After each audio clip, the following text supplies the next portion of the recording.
Hi, good afternoon, dears. Our next chapter is ज़मीन एक slate का नाम है. ज़मीन आपको जानता है ज़मीन का मतलब क्या है? ज़मीन നിലം एक സ്ലേറ്റ് का नाम है. ഒരു സ്ലേറ്റിലെ പേരാണെന്നാണ് പറയുന്നത്. आत्मकथा में जीवन के अविस्मरणीय प्रसंगों का सच्चा चित्रण होता है. ऐसे एक ആത്മകഥ का मार्मिक प्रसंग पढ़े. ആത്മകഥയാണ്. എന്താണ് ആത്മകഥ? നമ്മളെക്കുറിച്ചിട്ട് കഴിഞ്ഞുപോയ സംഭവങ്ങളെക്കുറിച്ചിട്ടൊക്കെ എഴുതുന്നതാണ് ആത്മകഥ അല്ലേ? അപ്പം എന്താണ് ഈ ചാപ്റ്ററിലൂടെ പറയാനുള്ളത് നോക്കൂ. 23 अप्रैल को मेरी तदर्थ सेवा समाप्त कर दी गई और मैं बोरिया बिस्तर समेट कर अम्मा सहित बिलासपुर आ गया था. छोटा भाई गुड्डू लिवाने आया था ताकि सामान लाने में अकेले मुझे कठिनाई न हो.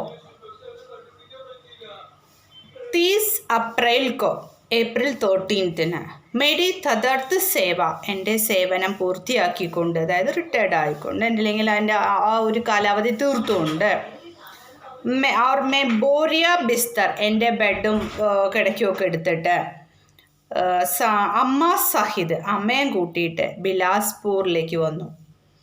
ഇപ്പോൾ ട്രെയിൻ ഇറങ്ങുന്ന സമയത്ത് ചോട്ടാബായി ഗുഡു എന്നെ ഞങ്ങളെ കൊണ്ടുപോകാനായിട്ട് വന്നിരുന്നു. मैं अकेले मुझे कठिनाई न होतिല്ല. സാമാനം ലഗേജ് കൊണ്ടുപോകാനായിട്ട് എനിക്ക് ബുദ്ധിമുട്ടുണ്ടായിട്ടൊന്നും അല്ല. सामान लाना इसलिए ज़रूरी था कि अगले वर्ष पुनः साक्षात्कार में मैं चुन ही लिया जाऊँ इसकी ഗ്യാരണ്ടി नहीं थी. പിന്നെ അവിടുന്ന് ലഗേജൊക്കെ കൊണ്ടുവരാനുള്ള കാരണം ഇതായിരുന്നു. നെക്സ്റ്റ് ഇയർ എനിക്ക് അവിടെ ജോലി ലഭിക്കുമെന്നുള്ളതിന് യാതൊരു ഗ്യാരണ്ടിയുമില്ല, ഒരു ഉറപ്പുമില്ല. പിന്നെ ഇപ്പോൾ സാധനങ്ങളൊക്കെ അവിടെ വെച്ച് പോരണേൽ അർത്ഥമില്ല. അതുകൊണ്ടാണ് ലഗേജൊക്കെ കൊണ്ടുവന്നിട്ടുള്ളത്. ബിലാസ്പൂർ കെ ഘർ മേം താല ലഗാക്കർ സാരാ പരിവാർ ഗാവ് പഹുഞ്ച. ബിലാസ്പൂരിലുള്ള അവിടെ ലോക്ക് ചെയ്തിട്ട് എല്ലാവരും ഗ്രാമത്തിലേക്ക് വന്നു. അർസയ്ക്ക് ബാദ് ഗാവ് കെ ഘർ കി ലിപായി പുതായി കി ഗൈ. കുറേ ദിവസങ്ങൾക്ക് ശേഷം വീടൊക്കെ ഒന്ന് ക്ലീൻ ചെയ്തു. ബഹുത് ദൗഡ് ബാദ് കെ ബാദ് ജമീൻ കാ ഖരീദാർ മില. കുറേ അലച്ചിലിന് ശേഷം സ്ഥലം വിൽക്കാനായിട്ട് ഒരു പ്ലോട്ട് അവർ വിൽക്കുകയാണ്. അപ്പോൾ അതിനുള്ള ഏർപ്പാടൊക്കെ ചെയ്തു. 12,000 പ്രതി ഏക്കർ കി ദർ സെ ജൈസാ കി അനുമാൻ ത. 12,000 ആണ് അത്രയും വിലയുള്ള ആ ഒരു പ്ലേസിന്. ആവശ്യം നമ്മുടെ ആകുമ്പോൾ നമുക്കറിയാം അതിൻ്റെ വില കുറയും. അപ്പോൾ ഏകദേശം ഒരു 10 ആണ് അപ്പോൾ ഇപ്പോൾ വില കണ്ടിട്ടുള്ളത്. कुछ कीमत आ सकती थी मगर मजबूरी का फ़ायदा सभी उठाते हैं. എല്ലാവർക്കും അറിയാം അത് അത്യാവശ്യമാണ്, ആ പ്ലോട്ട് വിൽക്കേണ്ട ആവശ്യമുണ്ട് എന്നറിയാവുന്നതുകൊണ്ട് തന്നെ അതിൻ്റെ വില കുറച്ച് എല്ലാവരും ചോദിക്കുള്ളൂ ആസ് യൂഷ്വൽ. ഹമാരെ പാസ് സമയം ഇന്നത്ത. ഞങ്ങളുടെ അടുത്ത് തീരെ സമയം ഉണ്ടായിരുന്നില്ല. എന്തിന്? ഷാദിക്ക് തയ്യാറിയാം ശുരു കർണീത്തി. ഇവിടെ മാരേജിൻ്റെ തയ്യാറെടുപ്പുകളൊക്കെ നടത്തുകയാണ്. ആരുടെ മാരേജാണ്?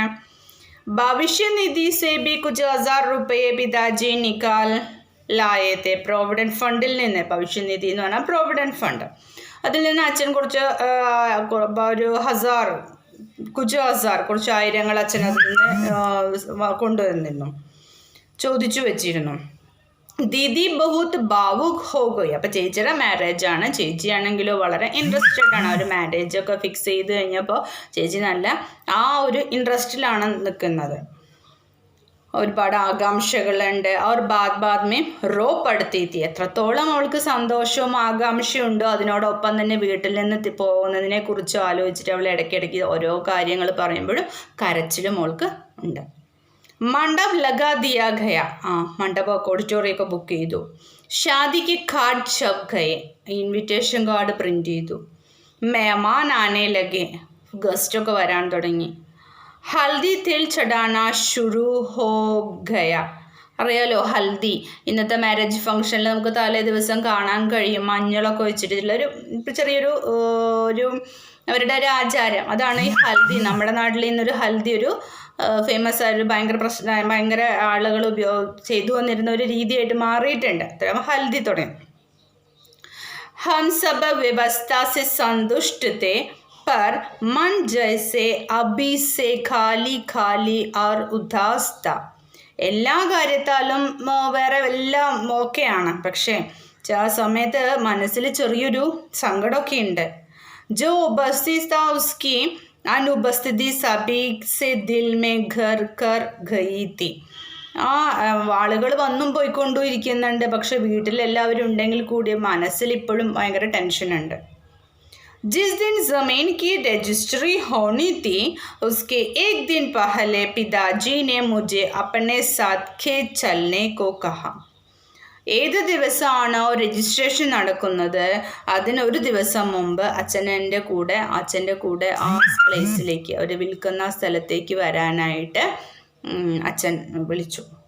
घर में मेहमान थे और विवाह से संबंधित ज़रूरी काम भी.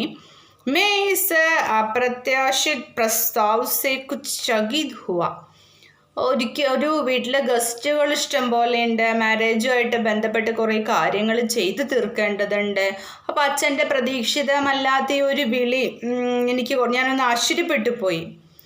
एक दो दिन बाद कभी चलेंगे पिताजी कुछ फुर्सत में अभी तो കുറച്ച് ബുദ്ധിമുട്ടുണ്ട്, കുറച്ച് വർക്കുകൾ ചെയ്ത് തീർക്കാനുണ്ട്, 2 ദിവസം കഴിഞ്ഞിട്ട് പോയാൽ പോരെ, ഇന്ന് തന്നെ പോകണോ, ഞാൻ അച്ഛനോട് ചോദിച്ചു. നമ്മുടെ ലേഖകൻ അച്ഛനോട് ചോദിച്ചു. कल रजिस्ट्री के बाद वो ज़मीन अपनी कहाँ रह जाएगी, फिर दूसरे की ज़मीन में क्या जाना. വേ ധീരെ ധീരെ സെ പോലെ.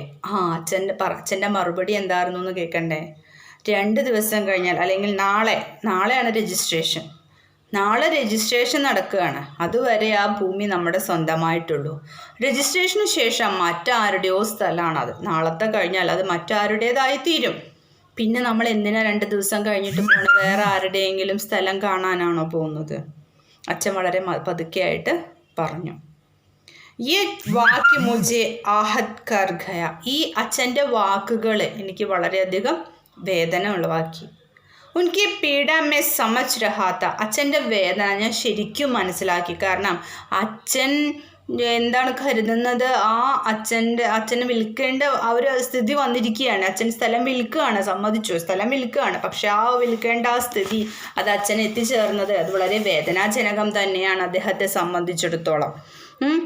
ആ ഒരു വേദന നമ്മുടെ ലേഖകൻ മനസ്സിലാക്കി. खेतों में पहुंचकर वे सूर्यास्त तक उन खेतों में ടഹൽത്തെ രഹെ ജോ ബിഖ്നെ വാലേത്തെ. ഏത് പ്ലേസ് ആണോ വിൽക്കാൻ ഉദ്ദേശിച്ചിട്ടുള്ള ആ സ്ഥലമാണോ അവിടെ സൂര്യാസ്തമനം വരെ അച്ഛൻ അവിടെ ഒന്ന് കറങ്ങി നടന്നു. വേ ഖാമോഷത്തെ, വളരെ മൗനമായിരുന്നു അച്ഛൻ, ഒന്നും സംസാരിച്ചില്ല. വേ ബോൽ നെഹി രഹത്തെ, ഒന്നും ആരോടും മിണ്ടിയില്ല. മഗർ ഉൻകെ ഭീതർ കാ ഹാഹാക്കർ മേരി സമച്ച് മേ ആ രഹാത്ത. പക്ഷേ അച്ഛൻ്റെ ഉള്ളിലുള്ള വേദന എനിക്ക് മനസ്സിലാക്കാൻ സാധിക്കുമായിരുന്നു. मगर उनके भीतर का आहाकार मेरी समझ में आ गया था. मैंने झुककर मिट्टी को छुआ चुपचाप पिताजी के देखे बगैर. ഞാൻ അച്ഛനെ ശ്രദ്ധിക്കാതെ തന്നെ ഞാൻ ഒരു പിടി മണ്ണ് ഞാൻ കയ്യിലെടുത്തു. क्या ज़मीन एक स्लेट का नाम है जिस पर हमारे बचपन की कविता लिखी है. ഞാൻ എന്നോട് തന്നെ ചോദിച്ചു, ഈ ജമീൻ എന്നത് ഒരു സ്ലേറ്റിൽ നമ്മൾ പണ്ട് കുട്ടിക്കാലത്ത് എഴുതിയ കവിത എഴുതിയ അതുപോലെയാണോ? ജമീൻ ഏക്ക് സ്ലേറ്റ് കാ നാം ഹെ, ഒരു സ്ലൈറ്റിൻ്റെ പേരാണോ? സ്ലൈറ്റിൻ്റെ പേരാണോ? നമ്മൾ കുട്ടിക്കാലത്ത് എഴുതി പഠിക്കാൻ ഉപയോഗിക്കുന്ന സ്ലേറ്റില്ലേ, അതിൻ്റെ പേരാണോ എന്ന് ഞാൻ ചിന്തിച്ചു. യാ ഷായദ് ഏക്ക് ഫൂൽ കാ നാം, അതോ ഇനി ഒരു പുഷ്പത്തിൻ്റെ പേരാണോ? ജിസ്കെ രംഗ് മെ ഹമാരെ രക്ത് കി ചമക് ഹെ, നമ്മുടെ രക്തത്തിൻ്റെ നിറമുള്ള തിളക്കമുള്ള ഷൈനിങ് ഉള്ള ഒരു പുഷ്പത്തിൻ്റെ പേരാണോ ഈ ജമീൻ എന്നുള്ളത് എന്ന് ഞാൻ ചിന്തിച്ചു. ഓക്കെ, അതുവരെ നന്നായിട്ട് വായിക്കുക കേട്ടോ. Okay, thank you.